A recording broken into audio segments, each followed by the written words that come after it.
نحمده ونصلي على رسوله النبي الكريم اما بعد فاعوذ باللہ من الشیطان الرجیم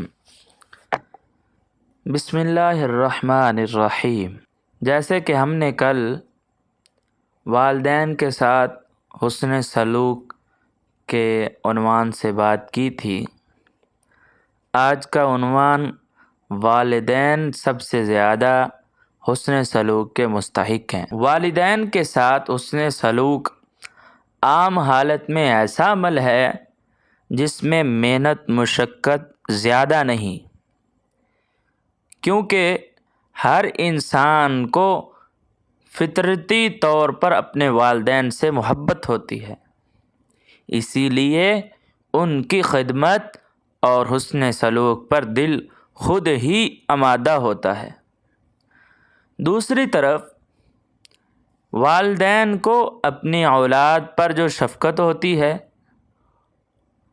اس کی وجہ سے وہ خود اپنی اولاد سے ایسا کام لینا پسند نہیں کرتے جو اس کے لیے مشکل ہو، بلکہ معمولی سی خدمت سے بھی خوش ہو جاتے ہیں اور دعائیں بھی دیتے ہیں۔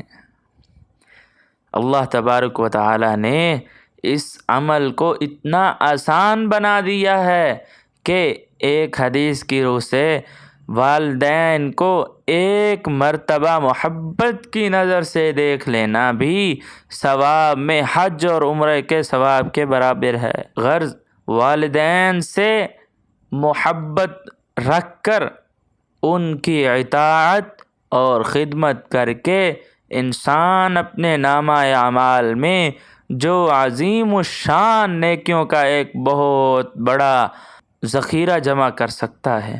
علماء اکرام نے فرمایا کہ ماں باپ کا حق باپ کے مقابلے میں 3 گنا زیادہ ہے۔ اس کی وجہ ظاہر ہے کہ انسان کی پرورش میں جس قدر تکلیف ماں اٹھاتی ہے باپ اتنی نہیں اٹھاتا۔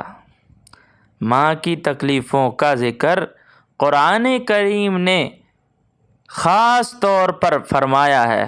دوسرے، ماں کو باپ کے مقابلے میں عموماً خدمت کی ضرورت زیادہ ہوتی ہے، اسی لیے اللہ تعالی نے ماں کی خدمت کو زیادہ فوقیت عطا فرمائی ہے۔ بعض مرتبہ لوگ والدین کی زندگی میں ان کی خدمت اور حسن سلوک سے غافل رہتے ہیں، لیکن جب ان کا انتقال ہو جاتا ہے تو حسرت کرتے ہیں کہ ہم نے زندگی میں ان کی کوئی خدمت نہ کی اور اب یہ موقع ہاتھ سے جاتا رہا۔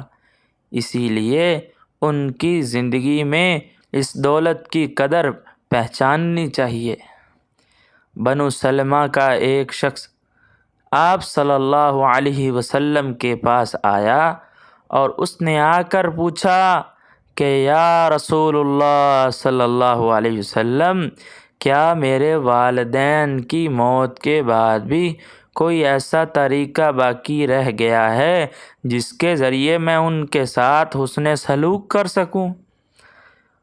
اس پر حضرت صلی اللہ علیہ وآلہ وسلم نے ارشاد فرمایا، ہاں، ان کے حق میں دعا کرنا، ان کے لیے استغفار کرنا، ان کے بعد ان کے کیے ہوئے عہدوں کو پورا کرنا، جن رشتوں کا تعلق ان ہی سے ہے ان کے ساتھ صلہ رحمی کرنا اور ان کے دوستوں کا اکرام کرنا۔ اللہ رب العزت اس مضمون کو ہم سب کے لیے اصلاح کا ذریعہ بنائے، آمین برحمتک یا ارحم الراحمین۔ وآخر دعوانا ان الحمد للہ رب العالمین۔